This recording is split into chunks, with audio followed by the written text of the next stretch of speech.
వాసివై అంతము వరకు నీకు తోడయుండి క్రీస్తుని నీడలో ఫలించెదము.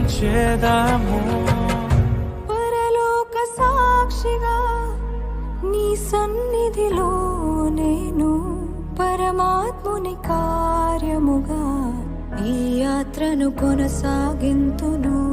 పరలోక సాక్షిగా నీ సన్నిధిలో నేను పరమాత్ముని కార్యముగా ఈ యాత్రను కొనసాగింతును.